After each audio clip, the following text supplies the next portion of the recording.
기도하겠습니다. 하나님, 오늘 로마서 8장 합니다. 로마서 8장 안에 저희가 로마서 8장 하면서 하나님의 진리를 깨닫도록 허락하여 주시고, 그리고 저희가 그 진리를 깨달았을 때 하나님의 진리를 피하지 않고 하나님의 진리 안에 거할 수 있도록 허락하여 주시옵소서.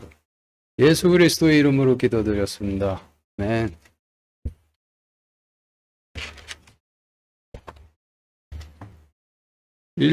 1절부터 9절까지 같이 읽겠습니다. 시작.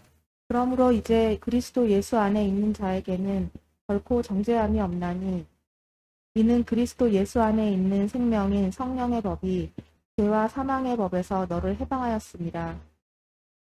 율법이 육신으로 말미암아 연약하여 능히 하지 못하는 것을 하나님께서는 하셨나니 곧 자신의 아들을 죄 많은 육신의 모양으로 보내시고 또 죄로 인하여 육신 안에서 죄를 정죄하셨느니라. 이것은 육신을 따라 걷지 아니하고 성령을 따라 걷는 우리 안에서 율법의 의가 성취되게 하려 하심이니라. 육신을 따르는 자들은 육신의 일들을 생각하거니와 성령을 따르는 자들은 성령의 일들을 생각하나니 육신적으로 생각하는 것은 사망이요 영적으로 생각하는 것은 생명과 평안이니라. 육신적인 생각은 하나님의 법에 복종하지 아니할 뿐 아니라 참으로 그리할 수도 없으므로 하나님과 원수되는 것이니라. 그런즉 이와 같이 육신 안에 있는 자들은 하나님을 기쁘게 할 수 없느니라. 그러나 너희 안에 있는 하나님의 영께서 거하시면 너희가 육신 안에 있지 아니하고 성령 안에 있나니 이제 어떤 사람에게 그리스도의 영이 없으면 그는 그분의 사람이 아니니라.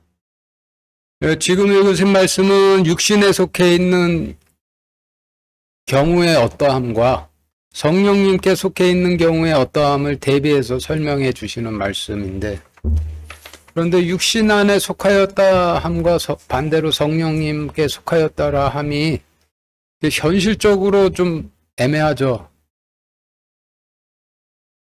그게 무슨 뜻인지 좀 이해하기가 애매한데, 그래서 어떤 경우가 육신 안에 속한 경우가 되고 어떤 경우가 성령님께 속한 경우인지 좀 쉽게 이해하고자 구약과 신약 말씀에서 샘플을 찾아서 좀 설명을 드린다라면은, 출애굽 때 이스라엘 백성들이 애굽의 노예로 있을 때가 육신 안에 속해 있던 때가 되는 것이고, 반대로 이스라엘 백성들이 가나안 땅에 속해 있던 때가 하나님의 집에 속해 있던 때가 되는 것인데, 구약 때는 가나안 땅을 하나님의 집이라 하셨고, 교회 시대 때는 성령님께서 하나님의 집이라 하시니, 구약 시대 때 가나안 땅에 거하는 것과 신약 시대의 성령님 안에 거하는 것이 원리적으로 동일하죠. 그래서 구약 시대 이스라엘 백성들이 도시인 애굽에 거했던 것을 교회 시대의 백성들 경우에는 육신 안에 거하는 것이라 할 수 있겠고, 구약 시대의 이스라엘 백성들이 가나안 땅에 거하던 것을 교회 시대의 백성들의 경우에는 성령님 안에 거하는 것이라 라고 볼 수가 있는 거예요. 5절 다시 같이 읽겠습니다. 시작. 육신을 따르는 자들은 육신의 일들을 생각하거니와 성령을 따르는 자들은 성령의 일들을 생각하나니.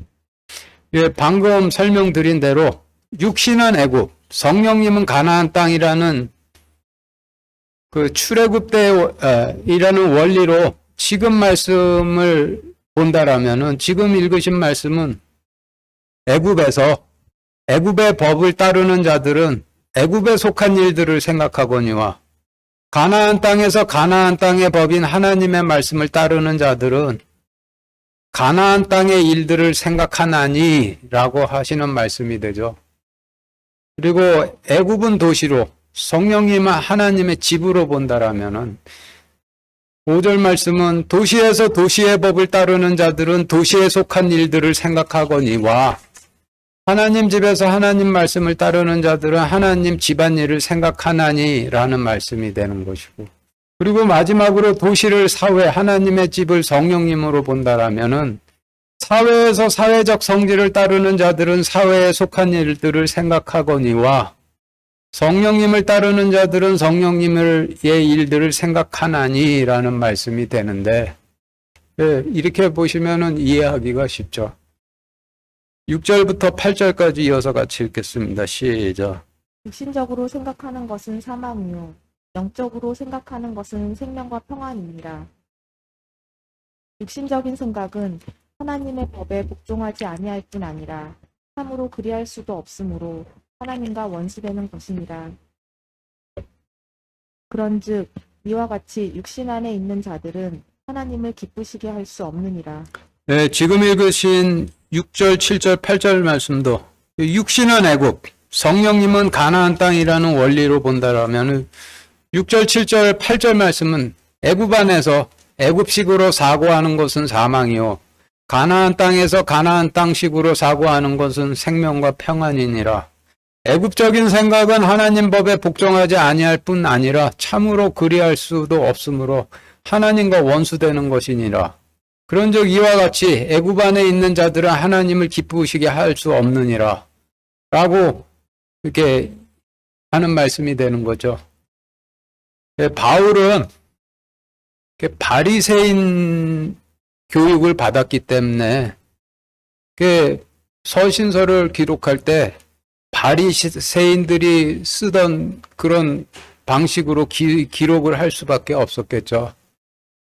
서신서의 형식은 바리새인적인 표현 방식을 따랐을지라도 담겨져 있는 내용은 불변의 하나님의 진리이니 이 말씀을 창세기 때 사람들의 의사소통 방식으로 표현을 한다 해도 출애굽 때 사람들의 의사소통의 방식으로 표현을 한다 해도 그 의미는 변하지 않게 되는 것이죠. 6절부터 8절까지의 말씀을 육신은 도시, 성령님은 하나님의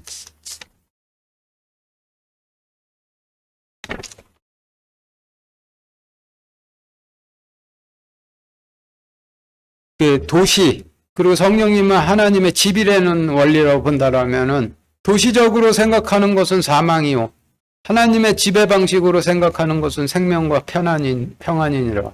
도시적인 생각은 하나님의 법에 복종하지 아니할 뿐만 아니라 참으로 그리할 수도 없으므로 하나님과 원수되는 것이니라. 그런즉 이와 같이 도시 안에 있는 자들은 하나님을 기쁘시게 할 수 없느니라 하시는 말씀이 되고, 그리고 도시는 사회, 하나님의 집은 성령님이라는 원리로 본다라면 사회적으로 생각하는 것은 사망이요 성령님으로 생각하는 것은 생명과 평안이니라.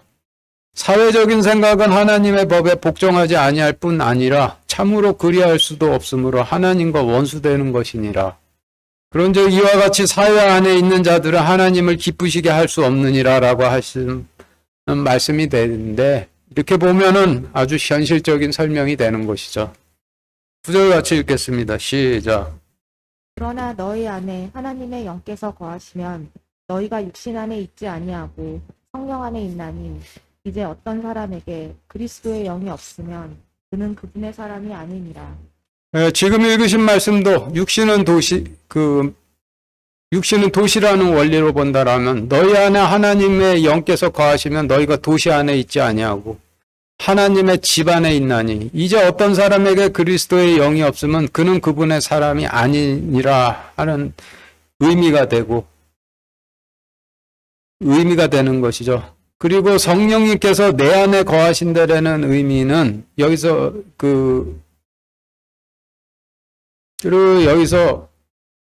성령님께서 내 안에 거하신다라는 의미가 이스라엘 백성들이 애굽에서 나와 하나님의 집으로 들어갔듯이 교회 시대의 백성들이 도시에서 나와 하나님으로 집으로 들어가는 것을 의미할 수밖에 없는데, 과거 출애굽 때 가나안 땅에 들어가기 싫어하던 이스라엘 백성들에게 하나님께서 대언자 모세를 통해 말씀을 주시고 순종을 가르치셔서 하나님의 집으로 데리고 들어가셨죠.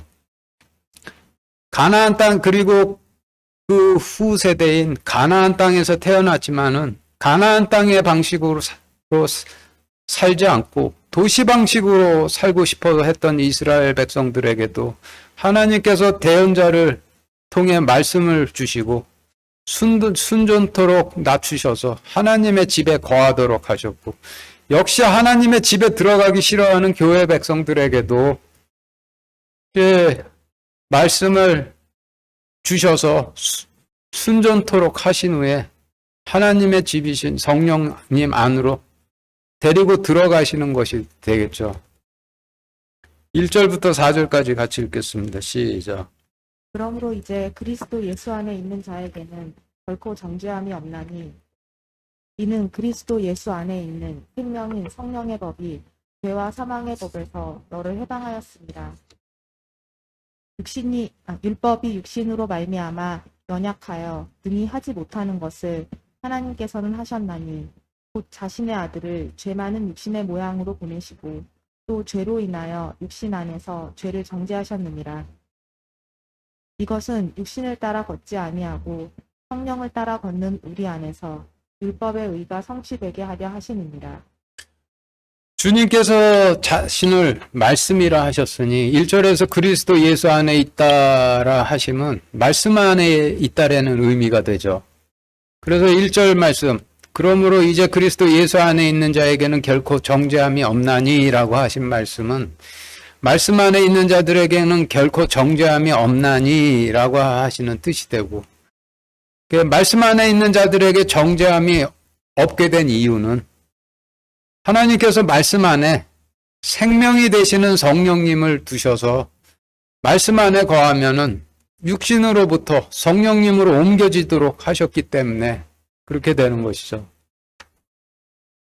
1절, 2절 말씀을 출애굽 때 이스라엘 백성들의 관점으로 본다라면 하나님께서 모세에게 주신 말씀 안에 생명을 넣어두셔서 이스라엘 백성들이 하나님께서 모세를 통해 주신 말씀에 순종해서 그 말씀 안에 거하면은 진노의 대상인 애굽에서 정죄함이 없는 하나님의 집으로 옮기시느니라 라고 하시는 뜻이 되죠.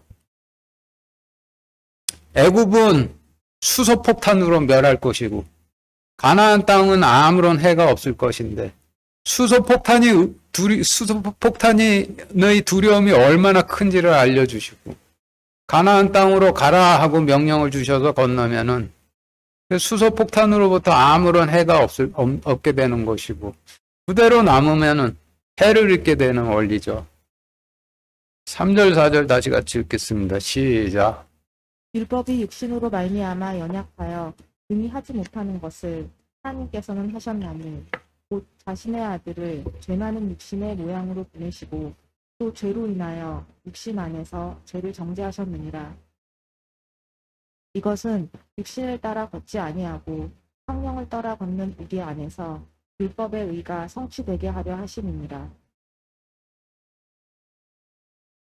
율법의 궁극적인 의는 인간이 자신의 죄를 깨끗해 하기 위해서는 제단 주변에 자기 자신의 피를 뿌리고 제단 위에 자신의 몸을 태워 바쳐야 하는 게 율법의 궁극적인 의가 되는 것인데 인간의 육신이 연약하여서 자신의 피를 뿌리고 자신의 몸을 태워 바칠 수가 없으니 하나님께서 말씀을 육신의 모양으로 보내셔서 십자가 제단에서 자신의 피를 뿌리시고 십자가 제단에서 말씀이신 자신의 몸을 바칠 수 있도록 말씀을 주신 것이죠.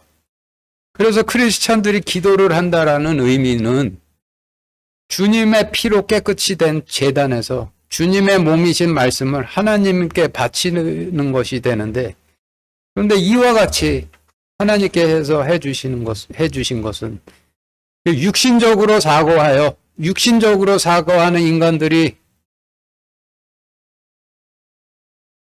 육신적으로 사고하고 애굽적으로 사고하는 인간들이 도시에서 애굽식으로 헌물을 바치질 아니하고 하나님 집에서 하나님의 집 방식으로 기도를 바쳐서 율법의 의가 성취되게 하려 하심이 되는 것이죠.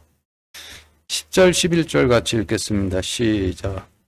또 그리스도께서 너희 안에 계시면 몸은 죄로 인해 죽었으나 성령은 의로 인해 생명이 되시느니라. 그러나 만일 예수님을 죽은 자들로부터 일으키신 분의 영께서 너희 안에 거하시면 그리스도를 죽은 자들로부터 일으신 분께서 너희 안에 거하시는 자신의 영을 통해 너희의 죽을 몸도 살리시리라. 그리스도께서 너희 안에 계시면이라는 의미는 말씀께서 너희 안에 계시면이라는 뜻이니, 지금 읽으신 10절, 11절 말씀은 또 말씀께서 너희 안에 계시면, 몸이 속한 세계는 이미 영원한 심판을 받았다라는 것을 깨달으나, 영과 혼은 말씀 안에 존재하시는 성령으로 옮겨져 생명을 얻느니라. 예수님을 죽은 자로부터 일으키신 분의 영께서 너희 안에 거하시면은 너희 죽을 몸도 살리시리라 라는 뜻이 되는 것이죠. 12절부터 18절까지 같이 읽겠습니다. 시작. 그러므로 형제들아 우리가 빚진 자로되 육신을 따라 살도록 육신에게 빚지지 아니하였느냐. 너희가 육신을 따라 살면 죽을 것이되 성령을 통해 몸의 행실을 지키면 살리라. 하나님의 영에 의해 인도받은 자들은 다 하나님의 아들들이니 너희는 다시 두려움에 이르는 속박의 영을 받지 아니하고 양자 삼으시는 영을 받았느니라. 그분을 힘입어 우리가 아바 아버지 하고 부르짖느니라. 성령께서 친히 우리의 영과 더불어 우리가 하나님의 자녀인 것을 증언하시나니 자녀이면 상속자 곧 하나님의 상속자요 그리스도와 함께하는 공동 상속자니라. 우리가 그분과 함께 고난당하면 이것은 우리가 함께 영광도 받으려 함이니라. 내가 생각하건대 이 현 시대의 고난들은 앞으로 우리 안에 나타날 영광과 깊이 비교될 수 없도다. 12절에서 그러므로 형제들아 우리가 빚진 자로되 육신을 따라 살도록 육신에게 빚지지 아니하였느니라 라고 하셨는데, 이 말씀을 출애굽 때의 이스라엘 백성들의 관점으로 본다라면은 애굽에서 살던 이스라엘 백성들은 땅도 없고 통치자도 없는 그 노예들이었는데, 하나님께서 통치자 되어 주시고 가나안 땅을 주셨으니 이스라엘 백성들은 하나님께 가나안 땅을 빚진 자들이 되는 것이죠. 그런데 가나안 땅이 그냥 땅이 아니라 본질적으로 하나님의 집이라 하시니, 하나님께서 이스라엘 백성들에게 가나안 땅을 빚으로 주심이 이스라엘 백성들이 종처럼 통치자의 통치를 받아가며 두려움 가운데 가나안 땅에 들어와 살도록 하시기 위함이 아니라 자신의 집에 양자인 아들로 들어와서 자유롭게 살도록 자신의 집을 이스라엘 백성들에게 빚으로 주셨다라는 그런 내용을 설명하는 말씀이 되는 거죠. 이 말씀을 교회 시대의 백성들의 관점으로 본다라면은 노예처럼 살고 있는 교회 시대의 백성들에게 하나님께서 성령님을 빛으로 주심은 종처럼 전지전능자의 통치를 받아가며 노예처럼 살도록 주신 것이 아니라 자신의 집에 양자인 아들로 들어와 자유롭게 살도록 자신의 집을 빛으로 주셨다라는 뜻이 되는 거죠. 이어서 13절 14절에서 너희가 육신을 따라 살면 죽을 것이로되 성령을 통해 몸의 행실을 죽이면 살리라. 하나님의 영에 의해 인도받는 자들은 다 하나님의 아들들이니 라고 하셨는데, 이 말씀은 애굽에서 애굽 방식을 따라 살면 죽을 것이로되 아버지의 집에서 아버지 집으로 와서 애굽의 방식을 버리면 살리라. 하나님 집안에서 하나님 말씀으로 인도받는 자들은 다 하나님의 아들들이니 라고 하시는 뜻이 되고, 그리고 이 말씀에서 애굽을 사회라고 본다라면은 사회에서 사회의 방식을 따라 살면 죽을 것이로되 아버지의 집에서 사회 방식을 버리면 살리라. 하나님의 집 안에서 하나님의 말씀으로 인도받는 자들은 다 하나님의 아들들이니라 라고 하시는 뜻이 되죠. 17절 18절 다시 같이 읽겠습니다. 시작. 자녀이면 상속자, 곧 하나님의 상속자여 그리스도와 함께하는 공동 상속자니라. 우리가 그분과 함께 고난 당하면 이것은 우리가 함께 영광도 받으려 함이니라. 내가 생각하건대 이 현 시대의 고난들은 앞으로 우리 안에 나타날 영광과 좋게 비교될 수 없도다. 노예는 통치자께서 시키시는 일을 하면 그것을 노동으로 생각을 하고, 그래서 월급 같은 대가를 바라기를 바라는데, 근데 반면 아들은 아버지 집에서 아버지의 일을 하면은 상속을 받게 될 것이라는 것을 알죠. 그래서 광야에 거하는 노예들은 하나님의 명령에 따르는 것을 노동이라고 생각하고 일이라고 생각을 하기 때문에 그에 대한 대가가 바로바로 나와야 한다라는 사고방식을 갖고 있죠. 그런데 그 대가가 자신들의 생각대로 바로바로 나오질 않으면은 시키는 대로 하는데 왜 안 줘? 그래서 빨리 빵 내놓으라, 고기 내놓으라, 물 내놓으라, 땅 내놓으라, 빚쟁이처럼 굴다가 결국 물러가라 하고 외치게 되는 것이죠. 반면 자신이 아들이라는 걸 아는 자들은 결국 아버지의 것이 자신의 것이 될 것이라는 것을 알기 때문에 노예와는 사고방식이 다른 거죠.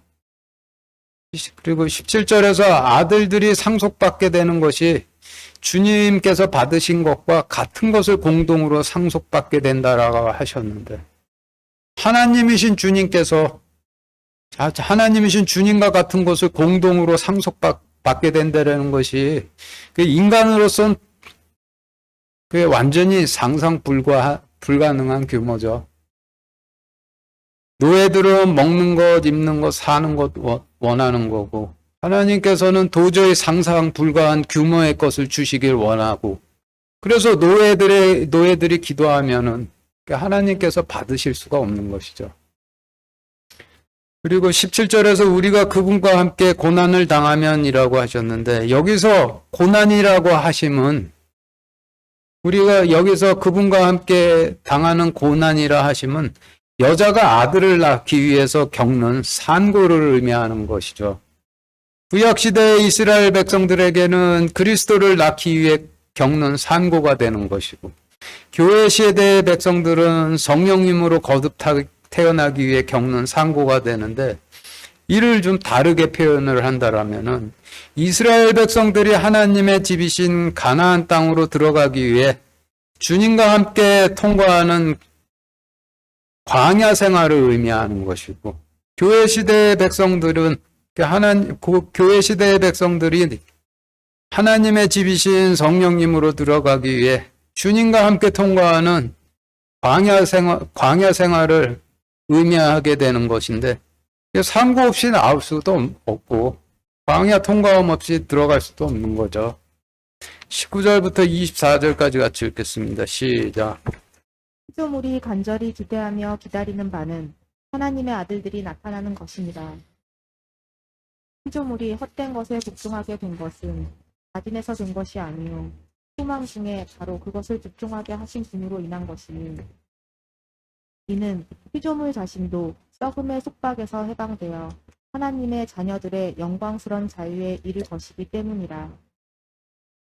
또 전체 피조물이 지금까지 함께 신음하며 고통 중에 상고를 치르는 줄을 우리가 아나니, 그들뿐 아니라 우리 자신 곧 성령의 첫 열매를 소유한 우리까지도 속으로 신음하며 양자 삼으심, 즉 우리 몸의 구속을 기다림은 우리가 소망으로 구원을 받았기 때문이라. 그러나 보이는 소망은 소망이 아니니 어찌하여 사람이 보는 것을 여전히 바라리요. 그러나 우리가 보지 못하는 것을 바라면 인내로 그것을 기다리느니라. 성경에서는 한 사람을 정의할 때 육신과 영혼으로 나누어서 정의를 하시는데, 바울은 이를 겉사람과 속사람이라고 하죠. 그리고 지금 읽으신 말씀에서는 피조물과 하나님의 아들들이라고 하는데 육신을 피조물이라 하는 것이고 성령님 안에 새롭게 태어난 영혼을 하나님의 아들이라고 하는 것이 되죠. 그런데 우리 생각에는 우리의 육신도 피조물이고 우리의 영혼도 피조물 같은데 근데 어째서 바울은 몸은 피조물이라 하고 영혼은 하나님의 아들이라 하느냐? 육신은 만들어진 것이 맞지만은 영혼은 만들어진 것이 아니라 하나님 말씀을 사랑해서 새롭게 태어난 생명체로 새롭게 태어난 존재이기 때문에 피조물이 아니라 사랑으로 태어난 하나님의 아들이라고 하시는 것이라고 설명을 하는 거죠. 22절, 23절 다시 같이 읽겠습니다. 시작. 또 전체 피조물이 지금까지 함께 신음하며 고통 중에 상고를 치르는 줄을 우리가 아나니 그들뿐 아니라 우리 자신 곧 성령의 첫 열매를 소유한 우리까지도 속으로 신음하며 양자 삼으신 즉 우리 몸의 구속을 기다림은 23절에서는 전체 피조물들을 그들이라 하고 이어서 전체 피조물들인 그들뿐만 아니라 피조물로서 성령의 첫 열매를 소유한 우리들까지도라고 하였으니 여기에서 피조물이라 하면 인간의 육신을 의미하고 성령의 첫 열매라 하시면 성령님 안에서 새롭게 태어난 영혼을 의미하게 될 수밖에 없죠. 그래서 22절, 23절 말씀은 광야에 있는 모든 육신들이 물과 성령님으로 거듭 태어나기 위해 상고를 치르는 가운데 그들뿐 아니라 성령님 안에 처음으로 태어난 영혼을 소유한 나 바울도 속으로 신음하며 육신의 구원을 기다린다 라고 하는 뜻이 되는 거예요. 19절 21절 같이 읽겠습니다. 시작. 피조물이 간절히 기대하며 기다리는 바는 하나님의 아들들이 나타나는 것이니라.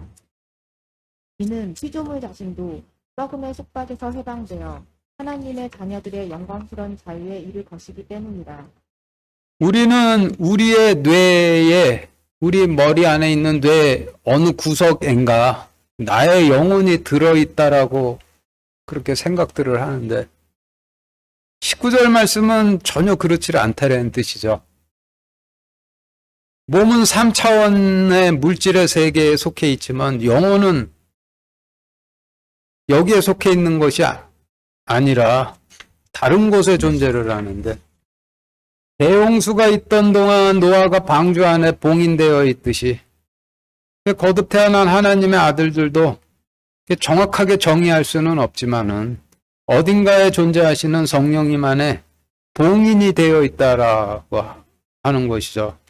그리고 물질 세계에 속한 육신들이 물과 성령님으로 거듭 태어난 영혼인 하나님의 아들들이 봉인에서 빨리 풀려나기를 희망을 하는데 그와 같이 간절하게 소망함은 그때 비로소 육신도 사망 권세로부터 해방돼 하나님의 아들들과 하나가 되어서 영광스러운 자유에 이르기 때문에 그래서 간절히 바란다 라고 하는 뜻이 되는 거죠.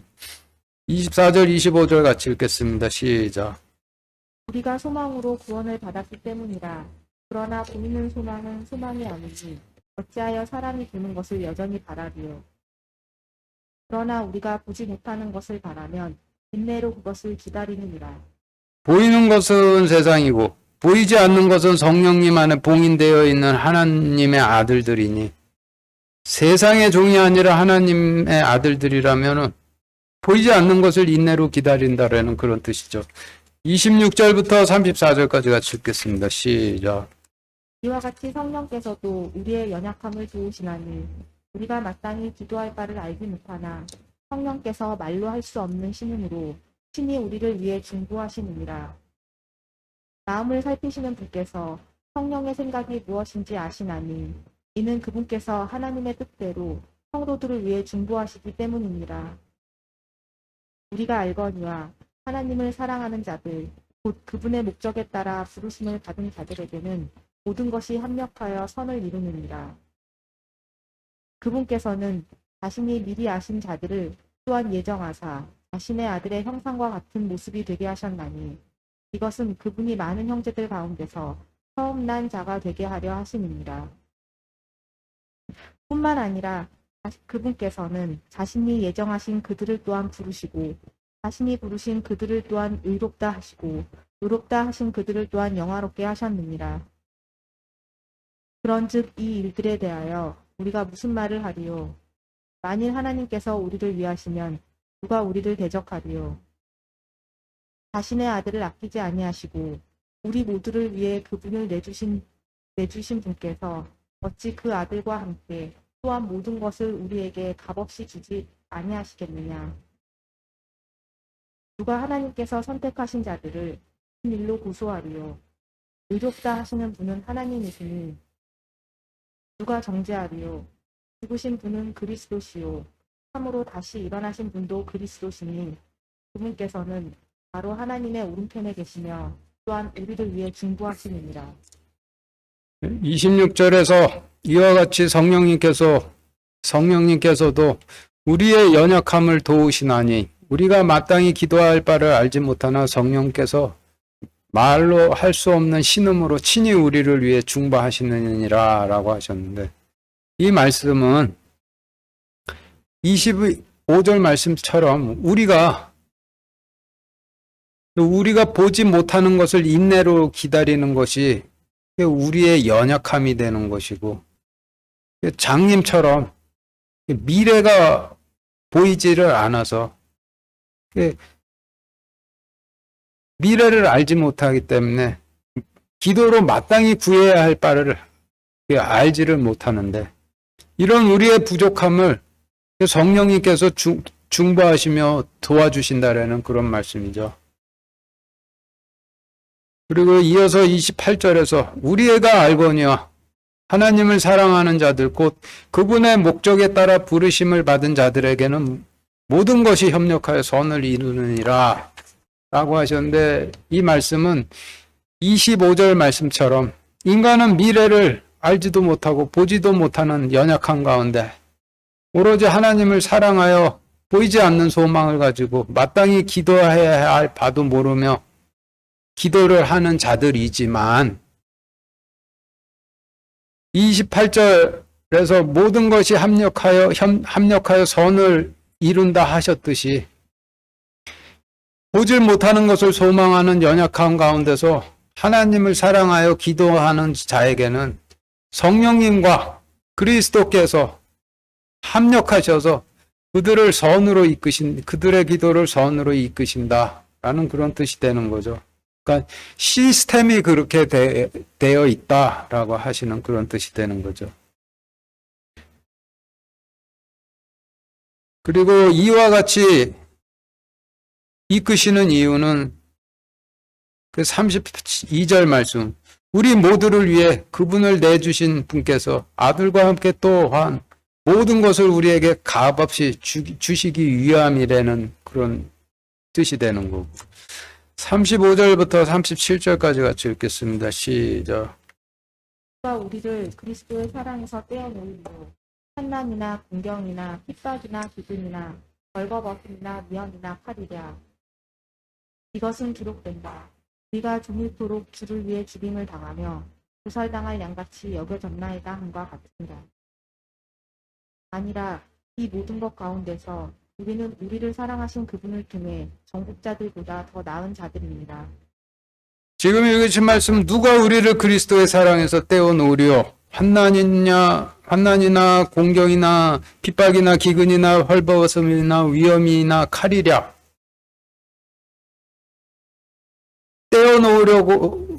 그러나 떼어놓으려고 죽이고 도살할 양처럼 다루지만은 이러한 가운데서도 우리는 정복자들보다 더 나은 자들이니라 라고 그런 뜻이 되죠. 38절 39절 같이 읽겠습니다. 시작. 내가 확신하노니 사망이나 생명이나 천사들이나 정사들이나 권능들이나 현재 있는 것들이나 장래 있을 것들이나 높음이나 기쁨이나 다른 어떤 창조물이라도 능히 우리를 그리스도 예수 우리 주 안에 있는 하나님의 사랑에서 떼어놓지 못하리라. 네, 마치겠습니다.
그렇습니다. 하나님, 오늘 말씀대로 저희의 육신들은 이 세상에 있지만은, 저희 영혼은 하나님 말씀을 읽고, 듣고, 또 말하고 하면서, 하나님의 하나님 지배 방식으로 사고를 해서, 그리고 우리가 애굽의 방식을 버림으로써 그래서 하나님의 집안에서 거하는 상속자들이 될 수 있도록 허락하여 주시옵소서. 예수 그리스도의 이름으로 기도드렸습니다. 아멘.